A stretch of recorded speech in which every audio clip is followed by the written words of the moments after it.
fans? This is TheSkullKlown. Fans, this is TheSkullKlown here to review The Shape of Water. Here with Sergeant Wolfhound. And this movie is actually really good. It came out last year, and I watched the trailer. It looks good. We finally watched it on the internet, and it was really, really good. It's basically, the story is basically this government agency is holding captive a sea creature, and this lady becomes friends with it and eventually becomes in love with it. So I don't want to spoil too much of it, just in case if no one didn't see it. But the acting was good, and the makeup on the creature was really good. They didn't use CGI on the eyes, obviously. So Yeah. you could take the front row. Right. So you have this mute, and everything is done with conveying. They have the introduction where you meet her, you see how she goes about her daily life. It's great. And I think over time you get to see how all the different interactions are taking place on them. At one point, this guy's finger is missing, and it's supposed to be growing back, but it's all black. And I think over time, it shows part of the symbolism of his own breakdown mentally wise. As he gets more persistent on finding the creature and trying to apprehend who is ever messing with them, he just goes completely insane. And that's just it. His finger is just decayed. And so is his brain, because he just goes nuts. Through the whole movie, everyone was like, "What's that smell? Oh, your finger stinks." His finger is basically dead because the creature did something to his hand. But it's cool how is that her name, Eliza? But I'm just gonna call her Allie because that's the actress's real name. Allie does a really great job playing as this mute character, and when she's acting with the guy that plays Amphibian Man, which his name is probably his name is Doug Jones, and he does a tremendous job at this role. I never seen him in any other movies, but he is really good. And I can't think of anything else except for Zod as the villain. Is just I call him Zod just because he played Zod in Man of Steel. This type of evil. There's the good evil and there's the bad evil, and then there's neutral evil. And this guy, he's playing a part where you see that he has a family, and he's only bad because he's doing his job. And that just brings up a whole nother section of, is what's happening morally right, morally wrong, and is he in the wrong? But it's so fluidly put together that you're thinking this guy is bad, and you just want to see him fail. But his mission is to accomplish what he is made to do. And throughout this entire thing, you just see him pushing people and trying to get kind of the outcome that he wants, while you have Eliza, or Allie, and the Amphibian Man, who convey all these different emotions and feelings and just thoughts without even having to actually speak.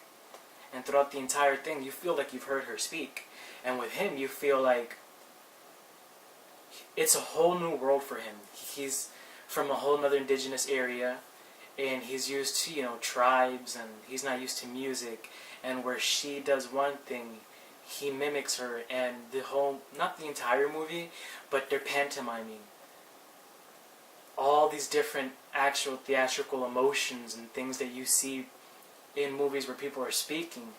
And I feel it's a better love story conveyed through pantomiming, because you feel it more instead of hearing it. You don't have to process these words where they could be fake or something isn't true because you're saying what feels best.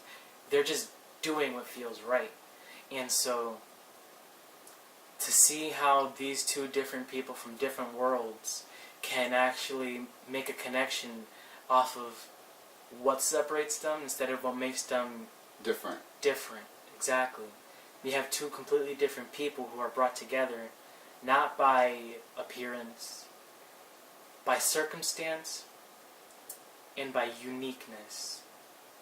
They catch each other with just sounds and pantomiming, where other people, even in, I'm gonna call him Zod. Yeah, because yeah. he's evil. He's evil. I will find him. I can't. I just had to say that. That was too funny. But the woman, Zelda, she's good too. The actress that plays Zelda. She really hit that. She did, but she did kind of piss me off a bit just because it was like, woman, because they were trying to do a plan, and I was just like, stop it, you're ruining the whole fucking operation. I love seeing a good plan come together. But exactly. when you have somebody who cares about you enough where they're trying to make sure you don't pull all the wrong things, and she's constantly there. This woman has her back through color, through everything. It doesn't matter. She waits for her and everything. This woman is loyal. She is. She's a loyal friend. And her husband, at one point you do see her husband, and it's like, stand up, man. Stand up. This person came in your house. Stand up and fucking kick his ass. I don't care if it's the fucking 60s. Kick his ass. He came to your house. But whatever. Proving that when you're to the wall, literally sometimes, and as she says, she's a bad liar, I think saying nothing is just the best you can do. And in moments where lives are on the line, she held fast, and the husband kind of falters, but we're not going to give away that either because that's a really big turning point. I think what this movie did was they brought in all the different aspects of what we thought was just going to be kind of like a thriller, and it sounded like it was going to be more romance, but what it turned out to be was something really more thrilling, dramatic, actiony, and like it kept me on the edge. It really did. I remember at one point I'm just like, go, go, go, go! And I just wanted to make it, you know? You have 15 seconds, this guy's being carted, and shit. The guy that played the doctor that was trying to help the sea creature, I forgot his name, but the actor's name is Michael, and he tries so hard just to save the creature and try to help Eliza just to get the creature out also. But something happens to him too, but it's stupid too because once he kind of rats out on the main characters, it's like, fuck you, man. Literally, fuck you. You literally let Zod, like, Take it. Take it. Like, you like, here, let me tell you everything, Zod. Superman would have been very pissed at you. And what I find this movie did was, it brought together not whites and blacks. It symbolized what is different. You know? The movie was considered strange. It's unusual. It's different for that, and I like it. It's funny because nowadays a lot of people keep complaining about whitewashing with other characters, and it's like, oh, how come they don't have black people? This type of like Russians. How come they don't have mixture of mix? This movie does a mixture of a whole bunch of people, and it's paying homage to the '60s. The '60s were much of racial time. So just imagine all of that. It's like, hey, we're doing a racial time, but we have all these colorful characters in this movie. And you see movies nowadays, and they barely have any colorful characters like that. And it's like, what we went wrong, to be honest. And what got me with this one is, you're stuck in an era where everyone is treating people. It's just people. And they're treating their fellow human terribly. And in this, we have someone who is humanoid person. You know, your color doesn't matter. Blue, brown, black, white, orange. And here we have a literal blue person. And is he a person? We don't know. But he has arms, legs, mouth, feet. This guy can stand and he can communicate. He can convey emotion. And what you see here is when we ultimately have empathy for people of every color, then we can bring ourselves to have empathy for this creature. It doesn't matter whether you're a creature or whether or not you're black or white. You're sentient, and you know that they have intelligence. And I think that just, it was just mind-boggling to see something where they're having difficulty accepting themselves for different colors, and this person who is just mute can understand that even though they're different, they have the same emotion, the same feelings. They want to express themselves. Mm-hmm. And they brought that all together in this movie where they're pantomiming, where they're dealing with a love story that's completely different, and they caught all the different aspects of what would be like a blockbuster movie in this. And I wasn't expecting this. Like, I don't remember hearing about this movie very much, and I honestly just clicked it on a whim because I thought, well, it's a creature. I want to see how they come together. And it was something else, honestly. I was trying to think of something like about how the creature is basically and how we get to you get used to the creature. Since I've been looking at information and being enlightened and all that crap, I can just imagine of when aliens do come to Earth. Some people will just be like, "Oh, what is this monster and all that?" But people will just be like, "What are you talking about?" Some of us. It's like any other people. Some of them are bad, and some of them are good. It's like any other species. What if this fish was actually bad? I mean, he's not. He's good. But in the movie, they keep saying that, oh, he's a thing. He's a monster. And I'm like, just because he might look like a monster doesn't mean he is a monster. And that's why a lot of people will probably get confused if aliens do ever come up from the surface. People will just be like, oh, that's disgusting, or go back to your hole where you came from, which is basically what this movie's trying to say to any species that want to come up to the surface also, which is kind of fucked up. But in a way, it just shows how people will love it and hate it at the same time once they see something different. We fear what we don't know. And people treat things differently because of the unknown. We don't know what it's capable of, what's possible, what it might do.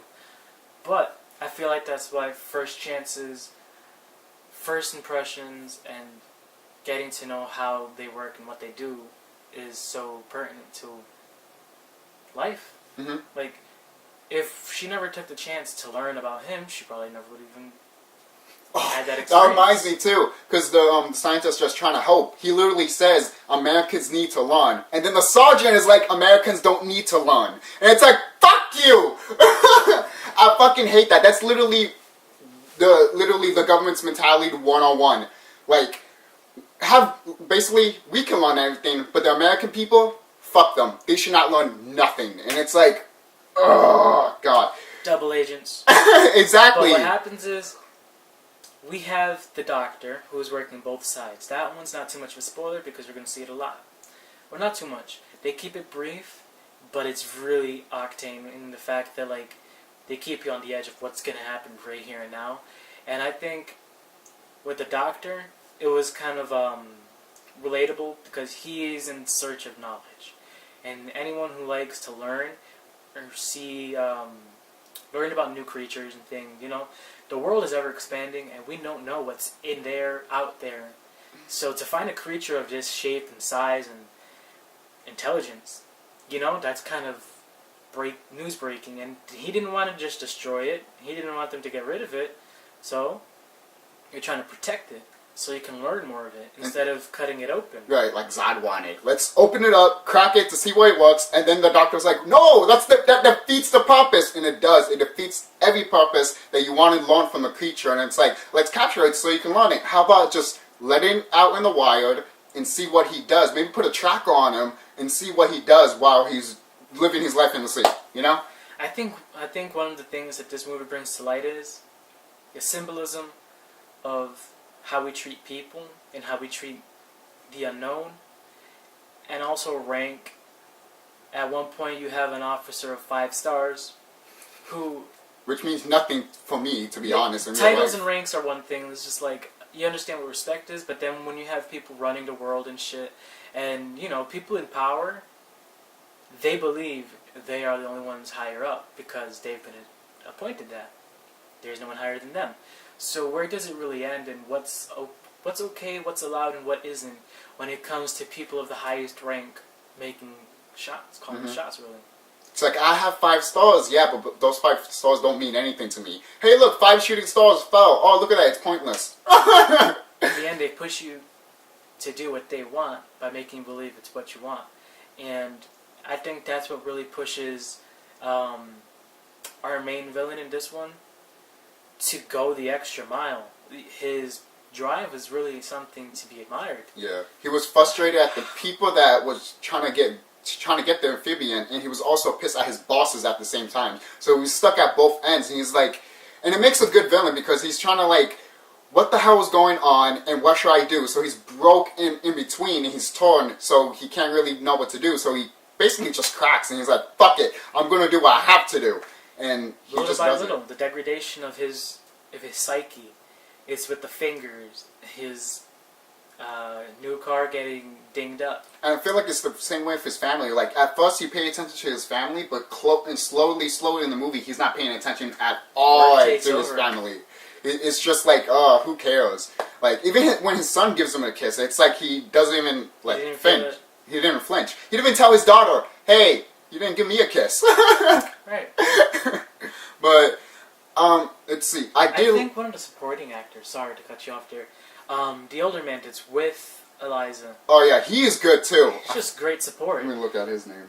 In this, you get the idea, you get to see how the closest partner to the friend, they're just friends, and you wonder what they are, what they could be, and then you see what they do as a regular day-to-day life. And they're just companions. And they've only got each other, really.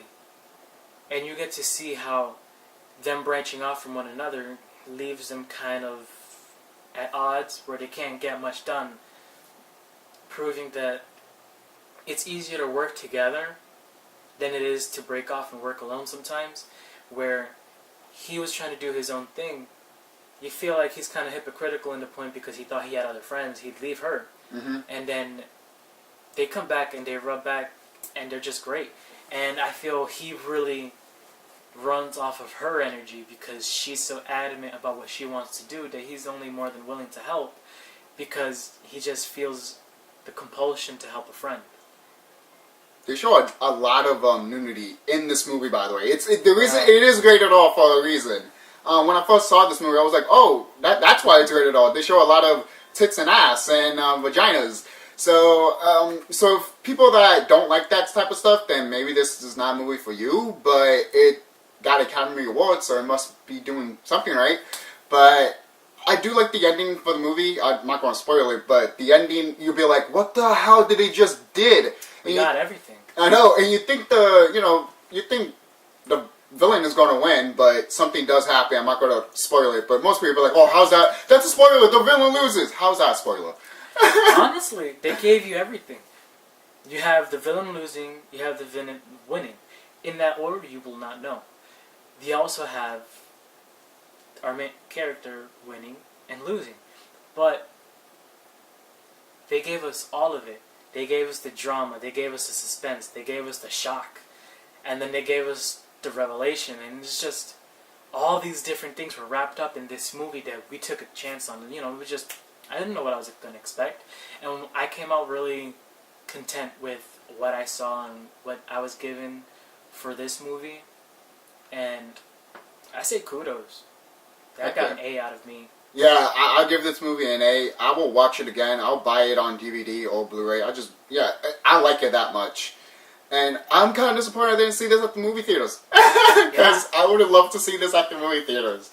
But everyone is praising this movie, so if you haven't watched it, watch it. It's really, really good. You can find it online. It should be at the movie theaters still, probably. But didn't we hear something is coming out on DVD on February or something? Probably. Oh, yeah. But We'll see. I think for the suspense they gave us, for all the action they gave us, this movie didn't waste time, really. It didn't. It just, once it got on, it got on. It didn't stop. And I do love the fact I was telling you that the whole thing looked like BioShock. Yeah. I love the whole... I remember when I first saw the trailer, it literally, the caption is like, this is a movie that looks like BioShock. And I'm like, what is it? So I pressed it, and it showed the trailer. I was like, oh my god, cool, what's the name of it? The Shape of Water. And I'm like, I gotta see this movie, because either it's a prequel to BioShock, or it's another type of movie. And it's another type of movie, and I love it. I love that they took the BioShock style and they made it into their own. I don't know if they did watch BioShock or they played it, but they took that art style and they made it into their own, and I love it. I honestly think that with what they put into it and what we got out of it was a great experience. It wasn't too long, and when you're halfway through the movie, you're thinking, oh my god, are things gonna wrap up? And you see you're only halfway through, and you just got nothing but like, you're like, what the crazy hell? train to finish off this ride. And what they did in this movie was they put together incredulousness. What they put was the impossible with what's possible, and they took what could have been a crazy idea and they threw it all into a bathroom. and you see somebody learning, and you feel like you're learning too. And it just brings together all these different aspects and ideas running into your brain, and you're wondering what more can be done for the next anything. If we got this, I feel like stories can branch out so much more. It doesn't matter what the topic can be. It's just, if we can take this premise and turn it into a bigger something, then I think the next movie made by this guy, or with these people, or just with some of these ingredients for this movie, can make something even greater. What was the thing I was going to say too? Because there was something that I wanted to talk about. I do like the fact when Eliza's friend, her friend, he goes to the pie shop basically, and he talks kind of crap about her for a minute. He's like, yeah, I have a mute friend and all that, and it's like, damn, what a dick. And then the guy that owns the store tells two black people to get out. We don't want your kind here. And he's like, that's kind of fucked up. And he's like, all right, then you get out. And it's like, fuck. And I do like that scene because it does talk about what we had earlier in the previous scene of Zod and his commando just saying, oh, this amphibian is a freak and all that, and he's not human and everything. And it just ties into everything. I'm glad they put this in the 60s. I think they did that on purpose, just to have that meaning behind it. In a time where they can't accept other people, her friend realized that he'd be losing out on a better friend just because she's mute. She has more morale and more... She was more human. She was more human. Mm-hmm. Exactly. She was more respectful than the fucking racist piece of shit. She treats this quote-unquote creature more like a person than people are treating other people. And that was more admirable, and that was what really caught us. Because at the same time, we were just like, well, there you go, you see? He opted out from a mute to a racist bigot, and he saw that his beliefs didn't exactly align with him. And while he didn't come back at the man, he didn't say anything, he just left. Because he knew where his real friendship and ties were. You know, they say you're only as good as the people you surround yourself with. And you can see he doesn't want to be surrounded by that, and that's what pushes him to go that extra mile and help her. Yeah, and save the creature, and it's like, alright, I'm sorry, let's do this, basically. Is there anything else we should talk about, or that's it? I can't think of anything Supporting else. casts were great. Oh yeah, the cast was great. Again, a lot of sex in this movie, which is hilarious, because I mean, it wasn't a lot, but like, it was surprising. We get like a tit shot too. With like 3 tit shots. 3 tit shots. Literally 3, and it's like, okay. I didn't see that coming. We got like one ass shot. I like the part where they're in the car and they have to call the guy on his language. Get out of the fucking... Oh, there's that fucking shitbird now. It's like, the language is not and then when Zod shoots one of the good doctors in the mouth, and it's like he has a hole here. Oh, that sucks. I don't want to say what Zod does to him. It's just terrible. Just terrible when he shoots him. Well, he gets shot in the mouth, but Zod doesn't shoot him in the mouth. Someone else does. And he just... Oh, it's painful. But the only thing I have to say is... It's pretty ironic. He fish hooks him. That's all I have to say is this. So, this this is the TheSkullKlown signing off, and Sergeant Wolfhound signing off. Have a nice day. Oh, God. This movie's awesome. Watch it.